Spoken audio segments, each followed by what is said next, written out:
Je suis ravie de vous retrouver dans cette nouvelle vidéo. Laissez-moi d'abord vous poser ces questions. Est-ce que vous êtes parmi les personnes qui ont peur pour l'examen, qui stressent pour l'examen? Ou encore vous êtes parmi les personnes qui apprennent et qui se disent on ne va rien garder dans la tête, on va tout oublier? Ou bien par contre vous êtes parmi les personnes qui cherchent l'excellence ou aspirent à l'excellence et la cherchent dans le détail des choses? Alors, à toutes ces questions, la chaîne YouTube Top Attitude a la solution pour vous. Alors, premièrement, ce qu'il faut savoir, c'est que si on veut réussir un challenge dans notre vie, en l'occurrence ici c'est le bac, c'est qu'il faut prendre soin de son corps. Il faut assurer votre bien-être. Comment? Tout simplement en ayant un corps fort et un moral d'acier. Alors, comment faire? Deux choses sont nécessaires. Il faut faire du sport, il faut manger sain et bien. Pour le sport, je vous recommande de faire le sport que vous aimez, que vous adorez le plus. C'est pas la peine d'aller s'inscrire dans une salle.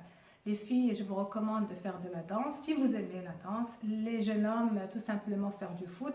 L'essentiel, c'est de faire le sport qui vous donne du plaisir, parce que tout simplement, c'est important. Et le cerveau, comme nous l'avons toujours dit, il adore le plaisir. D'un autre côté, tout simplement, il faut bien manger sain. Ce n'est pas quantitativement qu'on évoque ce problème-là, mais c'est surtout sur le plan qualitatif qu'il faut agir. Donc, le petit déjeuner, il faut avoir un petit déjeuner de roi, des céréales, tout simplement, des fruits, en l'occurrence les bananes, le sucre lent comme ce sont des choses, bon, bref, allez faire recours auprès de vos mamans, de vos grands-mères, ils ont toutes les solutions pour vous. Ensuite, on doit parler de ce qu'on appelle le workspace. Le workspace, c'est quoi? C'est l'endroit où vous allez travailler. Cet endroit doit être agréable à vos yeux. C'est-à-dire tout simplement que vous devez le concevoir vous-même en fonction de ce que vous aimez. Or, si vous êtes des personnes qui aiment travailler en plein air, en plein soleil, allez-y, faites-vous un workspace dans un jardin en plein air, échangez, faites du question-réponse avec vos camarades. L'essentiel, c'est de le faire dans un endroit agréable qui vous procure du plaisir. Et là, tout simplement, votre cerveau va associer ce moment de plaisir que vous allez partager avec vos amis ou vos camarades en échangeant des informations. Il va l'associer au travail, il va se rappeler de ce que vous avez travaillé. Et par contre, si vous êtes parmi les personnes qui adorent le calme, allez-y, cherchez des bibliothèques ou bien construisez-vous un petit coin à la maison où vous pouvez mettre les images des personnes qui vous inspirent, les idoles, un bouquet de fleurs, des marqueurs et construisez votre workspace. L'essentiel, c'est qu'il soit agréable à vos yeux et n'oubliez pas, le cerveau adore le plaisir et le workspace doit vous donner du plaisir pour travailler. Autre point clé ou un facteur clé de réussite dans votre stratégie pour préparer le bac, ce sont les fiches de résumé. Là où vous travaillez donc dans votre workspace, il faut aller faire des fiches de résumé.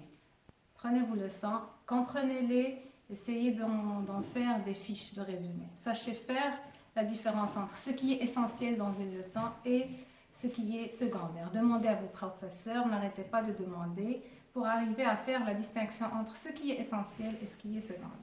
Une fois que les fiches sont faites, il faut les apprendre. Les apprendre et après les réciter, s'enregistrer et s'écouter. Donc là, je suis en train de parler de ce qu'on appelle l'audio. Il y a la fonction du cerveau qui adore la mémorisation auditive. Donc, quand vous récitez, vous enregistrez, vous écoutez, tout simplement, vous vous permettez d'apprendre et ça permet d'imprimer dans votre cerveau. Alors, un autre point, il faut savoir que l'erreur est le premier pas vers la connaissance. Donc là, je vous recommande de revenir sur vos copies, les copies du contrôle. Les professeurs, ça sert à quelque chose, je sers à quelque chose. Donc, toutes les remarques qu'on vous fait en classe, de la part de vos professeurs, il faut y revenir, il faut les prendre en considération. N'ayez pas peur de vos erreurs, il faut vraiment les écouter, les revoir et les prendre en considération pour éviter de les reprendre le jour de l'examen national. Alors, enfin, qu'est-ce qu'il faut faire? Il faut privilégier le travail en équipe. Allez vous chercher un ami, un partenaire qui partage la même passion, le même rêve que vous. s'améliorer et grandir et bien sûr avant tout avoir son bac. Le travail en équipe, c'est l'échange. Parfois vous êtes l'élève, parfois vous êtes le maître. Si vous avez des points forts, vous pouvez les offrir à votre ami, à votre partenaire. Ensemble, vous allez grandir et ça vous permet justement de s'améliorer et de consacrer un peu plus les choses dans votre tête. Juste soyez vigilant dans le choix de votre ami.